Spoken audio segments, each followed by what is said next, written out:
know better than to ask you if a book is almost finished. However, I heard that at the Northern Arizona Celtic Heritage Society tea, you Mhm. may have mentioned something about book 10 and when it might be ready. Would you be willing to share that with me slash us? Uh, well, what I said was, because somebody asked, I said, as I always do, I would be working on the book if I weren't here talking to you. And then I added, as not to be insulting, I said, actually, the book is coming along very well, and I'm trying not to go many places so that I can finish it. And I have hopes that it will all come together by the end of the year ish.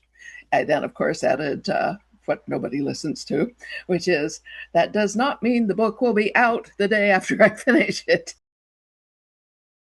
because there are all kinds of things that happen in a publishing kind of way. And, while I'm sure they will be rushing to get as much of that done as they possibly can, as fast as they can, it still takes months. I mean, it has to be copy edited, meaning that somebody has to read it one word at a time and make marks about anything they don't understand or think is a mistake or whatever. I then have to go back and read all of their markings and so forth and say, no, I really meant that. And no, don't change this. Yeah. Or wait a minute, that one is a mistake. Let's do it. Let's do it this way, rather than just change the word, I'll rewrite the sentence, put this in instead. So anyway, this is very painstaking and it takes weeks, but it has to be done because otherwise the book will be all full of typos and mistakes and stuff like that, which we don't want.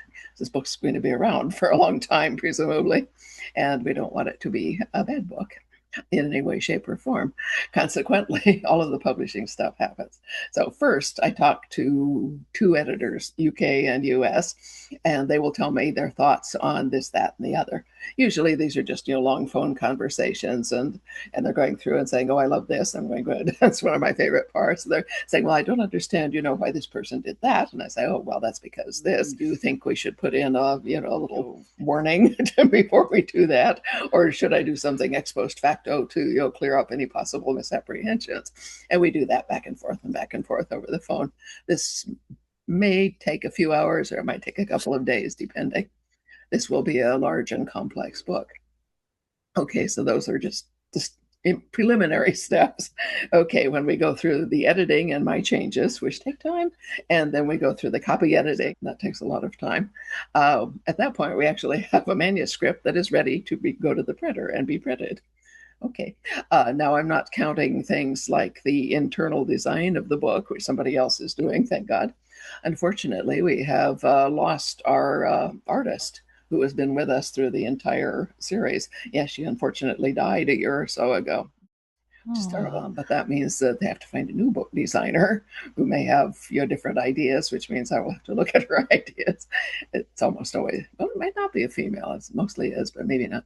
Anyway, I have to look at the illustrators or designers' ideas and see, is this good? Is this kind of in keeping with the series as a whole? Or is it, something flamboyantly new, but it's so good that we'd like to do it anyway? So, artistic choices back and forth, back and forth. All right. Now, I already told them what I want on the cover, so we'll see if I get it. Are But you always very specific about that piece, or have you become more so over the books? oh no, goodness. Now I'm very into every element of the book. Anyway, all of this stuff has nothing to do with the writing of the book. It all happens after the book is written, and I cannot predict how long it will take. Uh, because the other thing is out of their control as well as mine, and that is the printer. It's a big book, which means that it needs a long bed press, as they call it.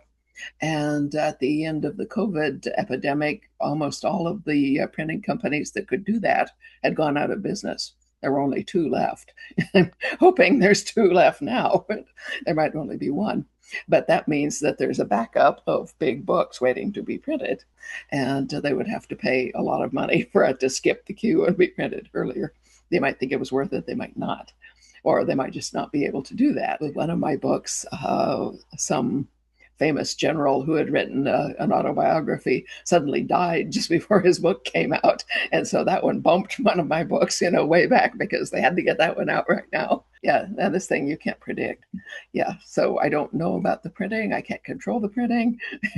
And then, once it's printed, it goes through shipping and that kind of stuff. That is a little more, if not predictable, adjustable. Because, for some reason their normal shipping is not working. There are other shippers, there's alternatives. Things like the printing, the copy editing, and so forth, the alternatives are very limited if they exist. So it's not in my control. What isn't in my control is writing the book. I remember at the Surrey International Writers Mm-hmm, Conference mm-hmm. that the Fiery Cross somehow Ah, jumped into publication, missing a major editing step. well, yeah. And so does the editing go on all along, or is it literally waiting until you're finished and then it goes to editing? They would like to start editing as soon as I have a piece that's readable. Sometimes I put my foot down and say, no, this is just still in too much flux to do that. If I have a piece that looks reasonably good, I say, yeah, go ahead. If there's something still awry, we can fix that in the copy edit phase, which I will, because I will not let go of the book until I have read it all. And so, yeah, it is possible for editing mistakes to still be there when they print it, but it's not Yeah. common. Well, since I brought it up, what was the situation with the Fiery Cross? I don't remember. I don't either. I mean, that's been a Oh, long time ago. yeah, yeah. Well, I remember you saying that it was like something like an extra 40,000 words were in there. Yeah, I think they had duplicated a chunk. Yeah, well, that's the sort of thing that they can take care of in the next printing, and they did. Oh, So it would okay, only okay. be, a certain run of the books would have had I that error, gotcha. I which makes gotcha. them collector's items.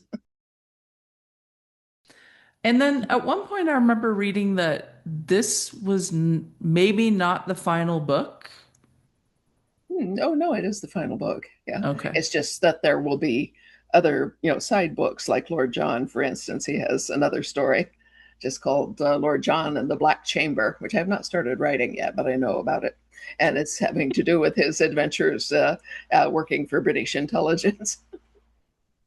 And then you have this Oh, is and then not the there's title, but What Does Frank Know? Master Raymond, the yes, prequel of Ellen and Brian. Can you talk about yes, any of yeah, those? to a certain extent, but none of them is written other than small bits. There are some Okay. pieces of the first prequel book because I was actually writing it when they started the show, and was thus able to give them a, an overall synopsis of the story, which they've been using, luckily enough. But now they're into the second, and I had just told them in general terms what happens in the second and third books. So as far as I can tell from the dailies and so forth, they're doing quite a good job with the second season. Yeah, yes, I'm quite Oh, happy with that. they're finished filming the second season, aren't they? Of Blood of My Blood? Yes, they are, but it certainly won't be released before the end of Outlander. Oh, yes. I saw that it was coming out in the fall, it said. They haven't told me, but I'm sure that's right. Well, I mean, it was an ad in before one of the episodes Oh, okay. of You Outlander. can probably believe that then. Yeah. I went to the National Trust for Scotland Foundation USA Mm-hmm. annual Mm-hmm. gala because I was in New York City, Oh yeah, and I think you were an honoree there, I maybe was. in 2022 or something. Yeah, later than that, 23, I think, Okay. maybe Um, 24. It was did fairly recent. Yeah, did they do it at the Metropolitan Club? yeah. Mhm. Oh man, that was, Gilded Age, gorgeous. It was Yes. so Yeah. beautiful. But Uh-huh. Jamie Roy was there, and Oh yeah. so I got to meet him, John Oh, Bell, Richard Rankin, and Matt Roberts. So Jamie Roy was in a tuxedo, and I said, "Where's your good. kilt?" And he said, "I wear a kilt every day." Uh-huh. Yeah. First he said, "Well, I lost my luggage," and I was like, "Really?" And he was like, Yeah. "I wear a kilt every day." But I thought they'd finished the filming a while ago, but I They did. okay. I don't know why he's still wearing a kilt, but you talking about them using your material for season two of Blood of My Blood, that's a good segue into season eight. Which I, as a fan, have thought done a beautiful job of that so far. And so let me just ask you, what was your, like, let's talk about pre-episode 807 Hmm. Hmm. and then, Yeah, I thought it was a good season. Yeah. Yeah. Some of the episodes, I really love 805, 806. Those were great. 802 was great. The others were perfectly fine. Yeah. mhm. Yeah, and then we got bizarre 807. Yeah, Yes. so what's your impression of episode 807? Ah, well, yeah, they pay me to be a consultant on the show, which means I read the scripts and so forth, and I tell them what I think. Half the time they pay attention to it, the other half they just don't, which is their prerogative. But I do my best to not, just pick holes because I don't like something. I stop and think, well, why did they do it this way? Yeah, that I can see why exactly. I would prefer it went more like the book, but I see why it's too cumbersome or too expensive, or it would cause a disjuncture. I mean, there's all kinds of reasons why you don't just film a book page by page, and most of them are structural.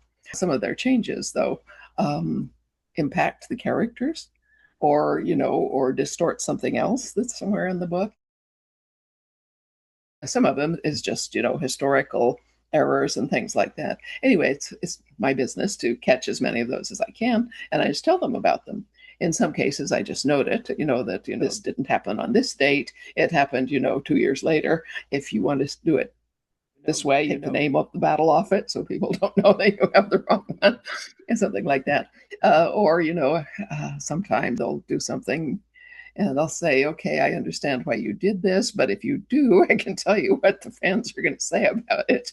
And, sometimes that makes a difference and sometimes it doesn't, either because they don't believe me or because they're perfectly happy to stir up a fuss amongst the fans because it's, good press and so forth. Because you make a lot of noise, people start watching the show. So anyway, as I say, I read the script and I say if there's something good there, I say so. I praise the writing, oh, this is a good idea. Yes, it varies from the book, but it's going to vary from the book because, as I say, you cannot film something like that. So it's always going to be restructured. Things have to be rearranged, and then some things like the babies that Claire helped into the world, the twins and so forth. Yeah, one of them apparently died at birth, and Claire was able to resuscitate it. So they decided that should be a black family, and I'm thinking, well, all right, they're not in the book, but you know, why not? If that's what you want, it doesn't make any difference to the plot, etc. So that was just an innocuous change. I Point is that thought it might be because it's harder to get Native American actors in well, Scotland. well, yeah, you can't basically. Yeah. Uh, yes, but that family weren't Native Americans in the book. They're just regular old white people. Oh, that's right. There was just the dad who was a mix, right? Hmm. Hmm. Okay. Yeah, and speaking for myself, I could easily pass for an indigenous person of several different countries. It's not that hard to find a semi-dark skinned actor. Um, but they want to be as authentic as they can for own voice kind of reasons and things like that. Not saying that's Mm. wrong in any way, just saying this Yeah. is why they do make some of the decisions that they do make. In this case, they changed the race of this particular family, and the situation was the same, except that it introduced a little more tension between the father of the family and Jamie and so forth, because obvious. But they handled that nicely, and it carried on then with Mr. Whitaker coming and warning Jamie about Cunningham and so forth. I loved Cunningham, by the way. I did too. He was Yeah. great. Oh, wonderful. Yeah. Yeah. Kieran Bew is his actual name. Yeah, but he's fabulous. He played him just right. When he first came on, I wasn't sure. He did not fit my idea, Mm. but he really sold it. And Mhm. Mhm. yeah. Mhm. Yeah, he comes off a little more smarmily than he did in the book, but it fit the what he was playing at the time. And Yeah, what a beautiful speaking voice he has. he does. Yeah, really gorgeous. Yeah. No, the only minor objection that I had, and it wasn't enough of an objection to make a fuss about it, was that they decided to make him an army captain rather than a sea captain. And I assume that the reason for that is that there had just been a battle that they mentioned, that had happened. And so if he had been on the winning side of that as a British captain, that would, provide a sense of animus between him and Jamie to begin with, which legit. Yeah. But I had a number of fans, one of whom is a retired Coast Guard admiral, who were quite upset at that. I said to her, I said, well, he is a sea captain. And I said, that's because, as you well know, if a man is willing to take on the sea, he's willing to take on anybody else. And also, a sea captain, by necessity, has to make his own decisions in the middle of chaos and stress and danger and so forth, because it's him and his boat in the sea. He can't send to headquarters. He can't ask for help. He's going to make up his mind what to do. And so a man like that is going to be of a particular character, which Captain Cunningham is supposed to be. Said Army captain, no, they take orders all the time, and they'd be thinking, can I get away with this? And so forth. Anyway, it didn't make a lot of difference to the actor's portrayal of him. It's just, if you're expecting a sea captain, he's not it. So you were saying those types of changes make sense, and they, Oh yeah, you make comments and they make sense, and then yeah. we have episode 807. Yes. Well, sometimes they make comments and they make sense, but they choose not to do it. And sometimes well, they don't bother explaining why not. It's their show. I tell them the comments, they can take them, they can leave them, they can change things, they can do what they want.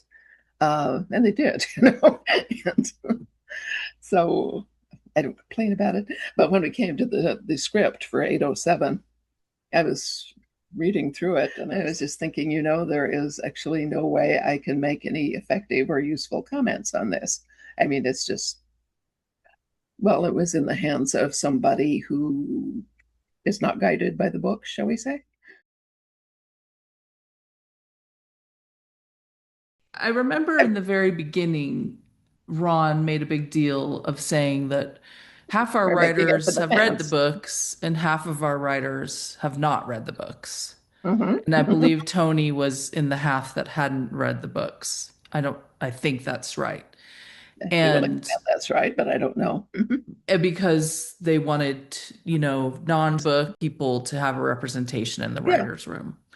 yeah, But it's that not, but the worked. storyline is not her decision. That was made when they broke the whole When they book. broke script. Yeah. Uh-huh. Yeah, like Supposedly, yeah.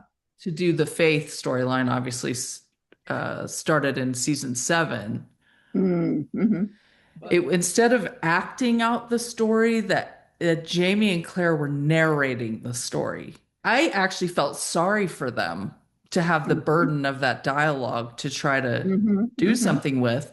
And in some of the scenes, I could feel they didn't buy what they were saying. Yeah, So exactly. Mm-hmm. they're usually these amazing actors, and it was Mm-hmm. just Mm-hmm. not coming across. And Well, even the best actor has to have material. Yeah, no, that was, well, it was partly the fact that they had decided that they had to explain the faith storyline. But, But they what did. about the fact that William has now fallen in love with and had sex with his half niece?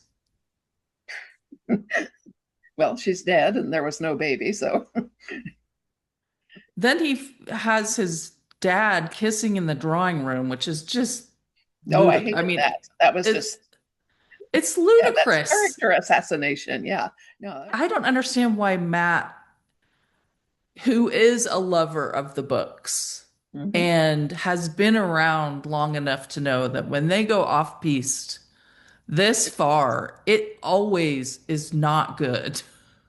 So why did he just allow this, do you think? You'd have to ask him. Yeah.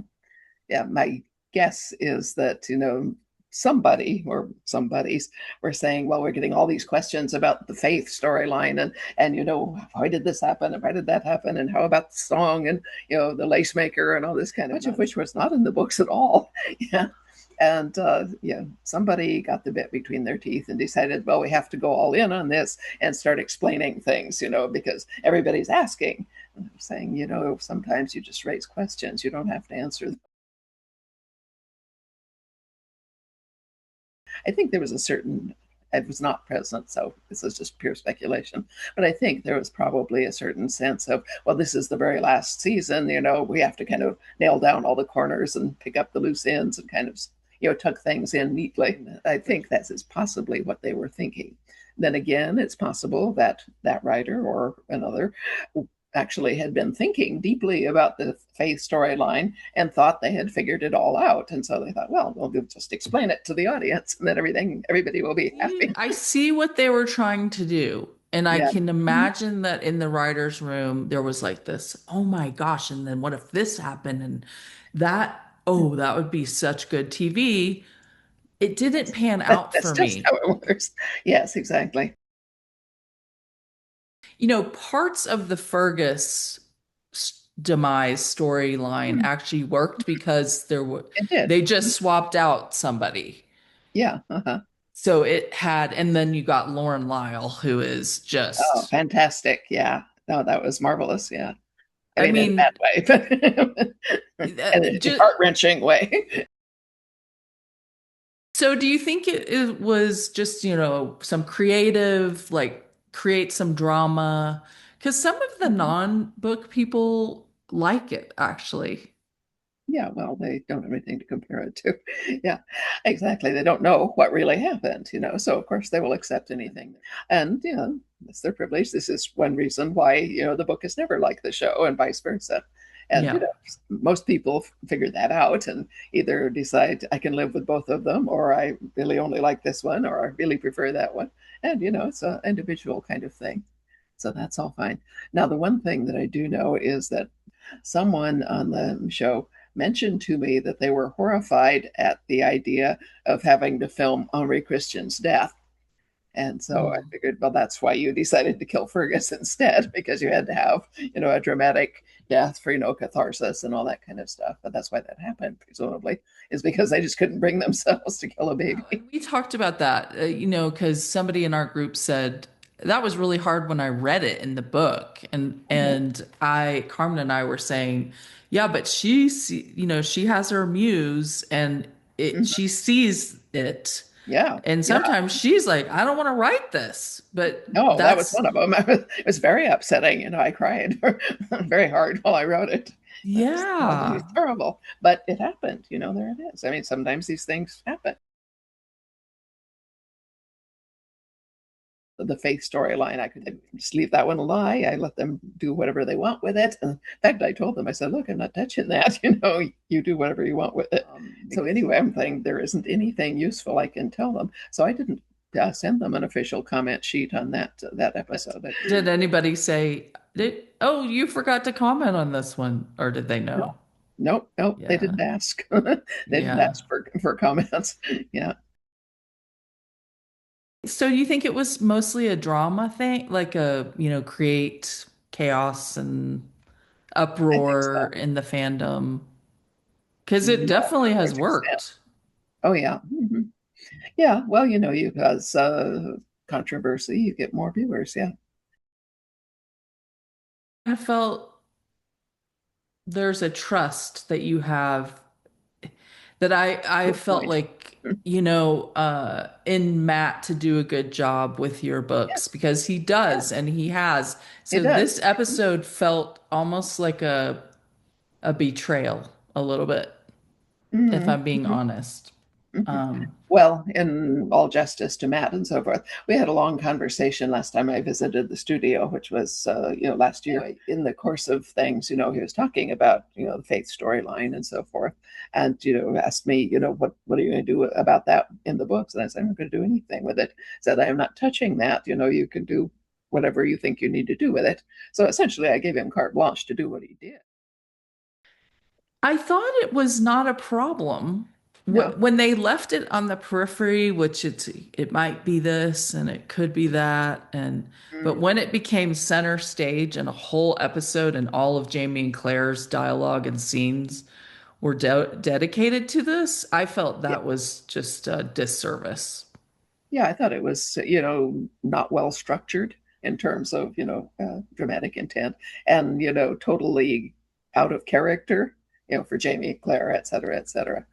So that's the one cardinal sin is to not keep character in acting context and so forth.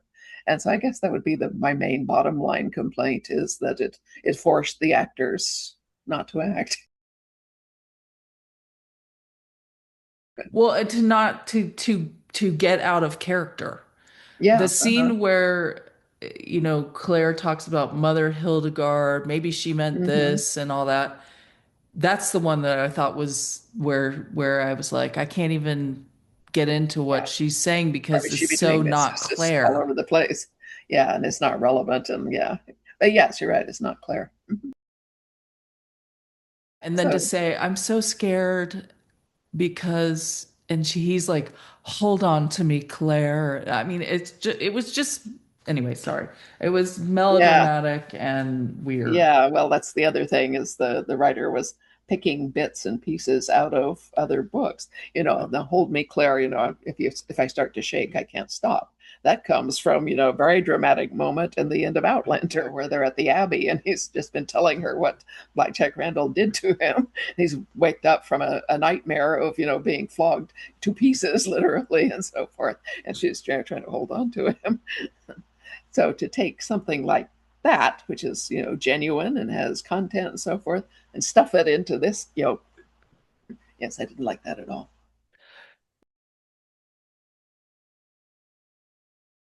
And that's where I'm like, did nobody read this else besides the writer and say, Well, I read it, but as I say, I didn't think there was anything that I could say that would help. but other people on the writing team read it? Well, I would certainly hope so, but I don't actually know. I don't, Yeah. I kind of don't mess with the writer's room as such. I will just send my comment sheets to Matt and Meryl jointly. Um, and yeah, that's it. I don't even send them to the writer of the episode. I figure they'll share whatever they think that writer needs to know. And that way also I can be very honest about what I think if there's something wrong with the writing or the plotting or something, without getting up the writer's nose in a personal kind of way. If they think my comment is valid, they can pass that on in whatever diplomatic language seems appropriate.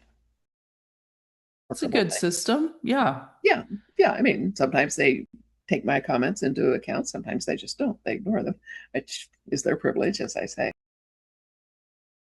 I didn't look at it myself, other than I have seen the dailies. So yeah, so I saw Lauren and Fergus's death and all the really great parts, but I didn't have to watch the explications of Faith. I just I would love to be a fly on the wall to know what Katrina and Sam thought. I didn't talk to them at all during that. I Yeah. mean, I don't normally, unless I have something of a social nature, or if there's something really specific that I think needs to be in an episode, and have doubts as to whether it will be or not, then I'll talk to whichever one of them is doing it and explain why it's there. And usually I'll make sure it gets done.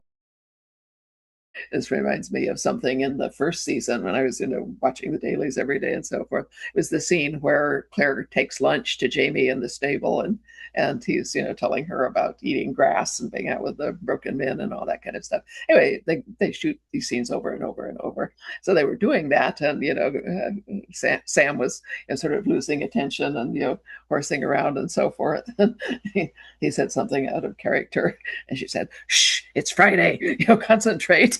I laughed. That was a great scene. Yeah, it was. Yeah, well, he did concentrate after she told him that. I mean, actually, I'm a fan first. I don't want to know what happens, but Mm-hmm, mm-hmm. can you say, do you think that the story is redeemed in any way in the last three episodes? Let's put it this way. I hope so, because I wrote two of them. Oh, Well, wonderful. however, yeah, I wrote 809. That's got my name on it.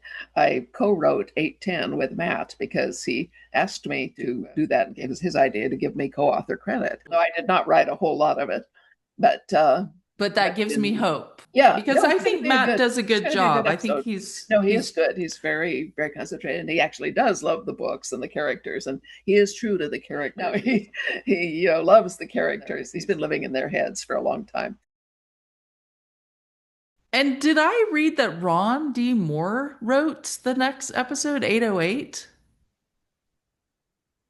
I didn't know that if he did, but possibly he did. Enough to know. And he generally does a pretty good job too. Yeah, he's a good adapter. Yeah, so if he Okay. did, that's good. I mean, I wouldn't be surprised if he wanted, to have his finger on the last season. Anyway, I did write 809, but they frequently will take my scripts and mess around with them. Usually it's just changing a line here or there or putting in some bright idea that they had at the last minute. So But I you call wrote the script. 809, but it was edited somewhat. Yes, So we'll see yeah. what that is. But that gives me hope that Mhm. you wrote 809, co-wrote 810, and Ron Yeah, did 808. 808. Yeah. I think it's going to end up the season well with those last three episodes. With luck, everybody will have forgotten about 807, or at least, exhausted their ire about it. Do you think there's any way there will ever be a reunion season 9? I really don't, just because the actors will have moved on by that time. They don't really want to come back and reprise earlier versions of themselves. I mean, it's Oh, possible. On the okay. other hand, there is book 10, and it will likely be, well, it'll be at least a year and a half before it's published, possibly 2 years. Anyway, but by that time, studios have their own ideas about things. And given that to date, when they realized they were running out of Outlander, they said, "What did I have?" And I told them about Blood of My Blood, which instantly morphed into this TV show. Is going along quite nicely. And yeah, I can't tell you what I've been talking about with them otherwise, but it's not book 10. But anyway, they continue to be hungry for more material, which means that, if book 10 is in any way successful, and I certainly intend it to be, then they'll probably want to do something with it. I can't tell you what. Mm-hmm. Yeah, this will be 2 years down the line. Maybe Sam and Caitriona will be deeply embedded in other projects and won't want to take it on. Maybe they will not be embedded in other projects and would be happy to do a season that's just book 10. Possibly Go. someone wants to do a movie in book 10. I don't know. Says that I somebody's going to do something with it. As I mean, Sony has an option on the film rights. They can say yes or no if they want it, if only if they said no, we're never going to use this, and they're not going to do that. They never give up film rights. So it's just that if, when, etc. kind of thing. I feel like They'll do they're something. going, yeah. And I think a movie, I personally don't think that'll work very well. I don't think Um, so either. It's too yes. intricate, and there's too much stuff going on in that. Yes. So I think Sam and Cat will have this time to go do all these other things, and then Mm-hmm. it'll be like a reunion season, and they'll Uh, be all their friends and mm-hmm. a paying job and Nice predictable schedule. You picked up in the morning and dropped off at night. Yeah. exactly. And it's they are keeping the machine going. Exactly. Mm-hmm. So the production values on Blood of My Blood very high Yes. because they just have all the same crew They have the and same production facilities. Yeah. yeah, Except now it's four exactly. times bigger. Yeah. Uh-huh. Yeah, Yeah. so that's my Yeah. They're hope. doing a I'm wonderful holding job. out for Yeah. that. Yeah. Yeah. No, I'm pretty sure something will happen. I just don't know what. Yeah. There's definitely a strong urge on the part of the production people, Sony, etc., to continue, doing Outlander type things. There's a Depends. built-in audience thanks to you. Yes, there is that. Yeah. Can you briefly comment about your decision to house all your Outlander stuff at A&M? They asked for it. Did they? They came to you and asked for it? Yes. Oh, okay. Yeah. I had, been thinking about it in minor terms. And, I'd chatted a little bit to the University of Glasgow when I went to do the honorary doctorate thing. And they, very politely gave me to understand that that wasn't quite in line with what they did, which is true, it's not. And I was not offended and they were not bothered. Several years ago, I had actually asked Northern Arizona University, which I graduated from with 2 degrees, if they would be interested in this. And they sort of looked horrified, like, why would we even think of that? No, what they do have is almost exclusively Arizona based things by old cowboys and original settlers and things like that. And I could see that what I write definitely doesn't fit in their collection, aside from the fact that I grew up in Flagstaff and went to their university. But also at that time, I was not nearly as famous as I am now. My guess is if I'd offered it to them now, they might have taken it. But you have to consider the value of the archive as well. Texas A&M has a huge archive. They are the worldwide foremost collectors of science fiction and fantasy. They have George R. R. Martin's stuff and a number of many other very well known by name, and not just fantasy or science fiction authors. They have a lot of heavy hitters. So I will be in respectable company. Yeah, anyway, they invited me to come out, talk to them, see their setups. I spent 3 days with them, and was very impressed with their scholarship and their management of things and so forth. Yeah, so anyway, no, I feel very happy with that decision. In fact, they're coming out sometime in May to start packing up some stuff. Yeah, they won my husband's heart when he described the rooms full of foreign editions. I said, "Oh, we'd take them all." He's going, "Really? You would?" Yeah, you just made yourself a deal here. So did you call George R. R. Martin and get the scoop? Because I know you guys are buddies, right? Yeah, no, he's we like we see each other once a year for breakfast or something. But he's told me several times about Texas and A&M, whom he likes a lot, and thinks they've done a really good job with his archives and all that. Well, that's good to hear. And it's so great to see you, and I appreciate the Mm-hmm. time out Lovely of to the. talk to you as always. Yes, you too. Thank you. Your voice has vanished, but you're still there. So goodbye, good night, have a good time, and talk to you later.